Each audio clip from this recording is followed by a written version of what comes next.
Pemirsa, meskipun ditolak masuk New York, namun Perdana Menteri Israel Benjamin Netanyahu tegaskan akan tetap berkunjung ke kota The Big Apple. Sementara itu, Wali Kota New York, Zohran Mamdani, tegaskan tidak akan menyambut kedatangan penjahat perang.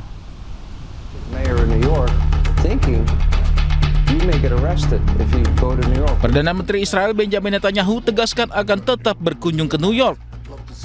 Pernyataan ini disampaikan setelah sebelumnya Wali Kota New York Zohran Mamdani menolak kedatangannya. Netanyahu juga mengatakan tidak takut atas ancaman penangkapan dirinya. First of all, I'm going to New York. Yeah. I'd love to see you there when I go to the UN in September.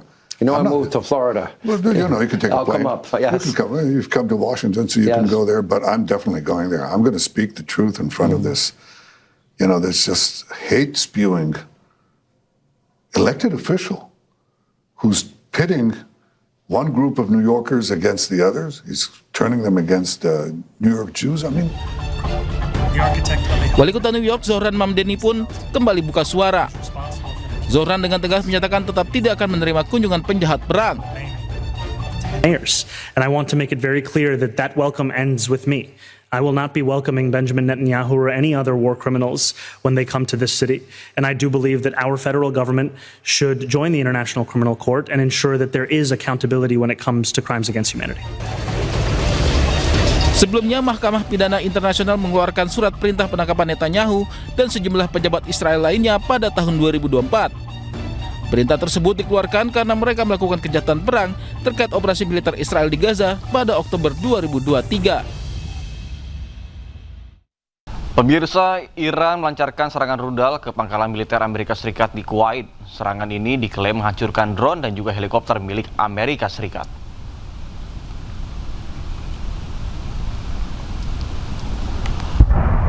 Korps Garda Revolusi Islam Iran atau IRGC merilis rekaman yang diklaim menunjukkan titik peluncuran rudal menuju pangkalan udara Ali Al-Salim milik Amerika Serikat di Kuwait.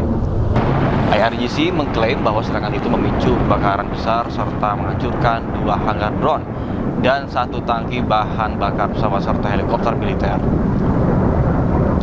Insiden ini terjadi tidak lama setelah CENTCOM mengumumkan telah menyelesaikan gelombang besar-besaran terhadap Iran sebagai balasan atas dugaan upaya serangan rudal terhadap pasukan Amerika.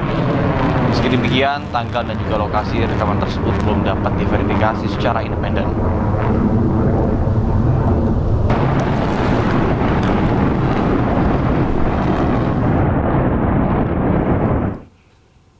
Pasukan keamanan Iran menggelar operasi pembersihan teroris di penjuru kota. Mereka menargetkan kelompok teroris Kurdi dan Baloch yang beroperasi di Iran. Pasukan keamanan Iran berhasil menetralkan puluhan teroris dan menangkap 15 orang dalam sebuah operasi besar. Operasi yang digelar di penjuru Iran ini menargetkan anggota kelompok teroris Kurdi dan Baloch. Iran menyatakan akan terus melakukan operasi untuk melawan 2 kelompok teroris ini. Hal ini dilakukan karena keduanya dianggap mengancam keamanan nasional.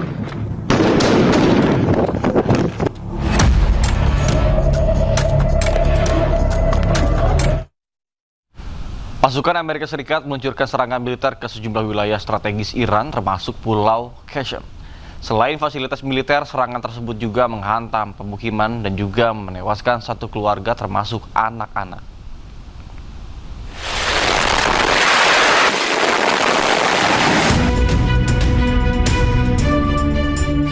Setelah hampir seminggu berhenti, pasukan militer Amerika Serikat kembali melanjutkan serangan terhadap Iran.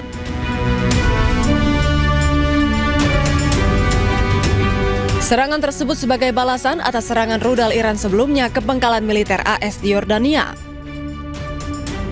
Komando Pusat AS atau CENTCOM mengklaim bahwa selama lebih dari 20 jam pasukan AS menghantam puluhan fasilitas IRGC atau Korps Garda Revolusi Iran. Mereka menargetkan fasilitas rudal dan drone hingga lokasi pengintaian serta pertahanan di wilayah pesisir.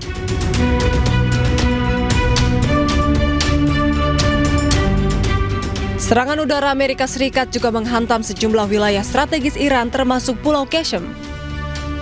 Serangan tersebut telah menghancurkan area permukiman yang mengakibatkan kerusakan hebat. Media Iran melaporkan sebuah bangunan tempat tinggal di Pulau Qeshm menjadi sasaran serangan yang menewaskan satu keluarga termasuk anak-anak. Hingga kini, evakuasi pasca serangan masih terus dilakukan. Tim evakuasi terus berupaya mencari korban serangan AS di antara puing-puing reruntuhan. Sementara media Iran mencatat, sedikitnya 3 orang tewas dan 2 orang luka-luka akibat serangan militer Amerika Serikat. Pemirsa, Israel kembali menyerang jalur Gaza. Palestina menargetkan kota Gaza dan Khan Yunis. Akibat serangan tersebut sedikitnya 3 orang tewas dan 7 orang luka-luka.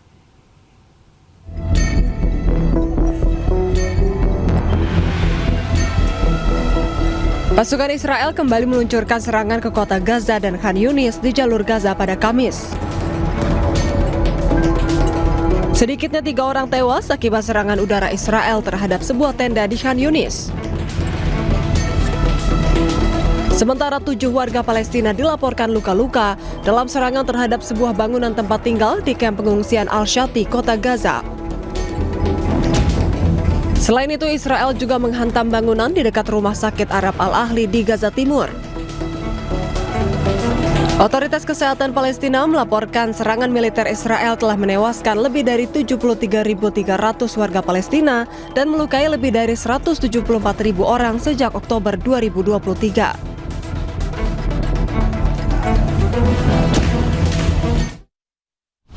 Pemirsa, 7 orang terluka akibat serangan udara Israel di Al-Shati, Gaza pada Rabu waktu setempat. Bagi rakyat Gaza, mereka tersiksa dan menilai tidak pernah ada gencatan senjata.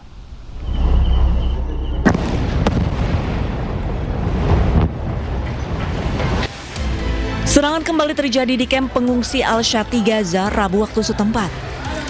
Video memperlihatkan orang-orang yang berlarian di jalanan dan dipenuhi asap, sementara ambulans bergegas ke lokasi kejadian. 7 orang dilaporkan terluka akibat serangan ini. Menurut saksi mata, serangan menghancurkan tempat pengungsian warga selama berbulan-bulan. ما فيش وين وقف اطلاق النار عم بفشل انه وقف اطلاق نار فعلا كذبوا عليكم ما فيش وقف اطلاق نار في غزه في قصف وفي نزوع في دمار هي اللي احنا شايفينه في غزه ما يضحكوش عليكم بقول لك وفد على القاهره واسرائيل بعتت توفد وحماس ما فيش وقف اطلاق نار في غزه. Hingga video ini ditayangkan, pihak Israel belum memberikan keterangan terkait serangan yang diluncurkan. Namun menurut laporan media, warga telah diperingatkan oleh Israel untuk meninggalkan daerah tersebut sebelum serangan terjadi. Para pengunjuk rasa berkumpul di dekat Gedung Putih di Washington DC, mengecam kunjungan Perdana Menteri Israel Benjamin Netanyahu dan menuntut agar ia diadili atas tuduhan kejahatan perang.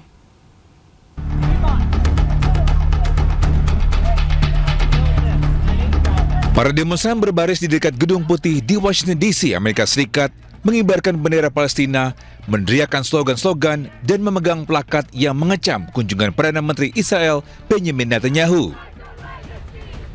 Sementara itu, polisi dan petugas keamanan menjaga di sekitar Pennsylvania Avenue dan Lafayette Square saat protes berlangsung.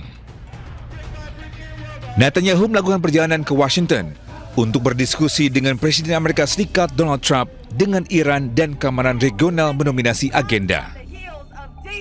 Today with one clear message. War criminal Benjamin Netanyahu is not welcome in our communities, not in DC, not in Maryland, not Virginia, and not anywhere. Every time he leaves Washington, the bombs fall harder and the aggression expands and more land is stolen and more of our people are murdered. Shame! I'm a Palestinian American. I live in Washington, D.C. We are at the front of the Blair House, which is an official guest house for the White House, protesting the war crime of Bibi Netanyahu. Bibi Netanyahu is indicted by the ICC, the International Court of Justice, for war crimes committed in Palestine. And instead of being prosecuted and going to jail, he's being received in the United States as an official guest of the government. Pengadilan Kriminal Internasional mengeluarkan surat perintah penangkapan untuk Netanyahu dan mantan Menteri Pertahanan Israel Yoav Gallant pada November 2024 atas tuduhan kejahatan perang dan kejahatan terhadap kemanusiaan yang terkait dengan konflik Gaza.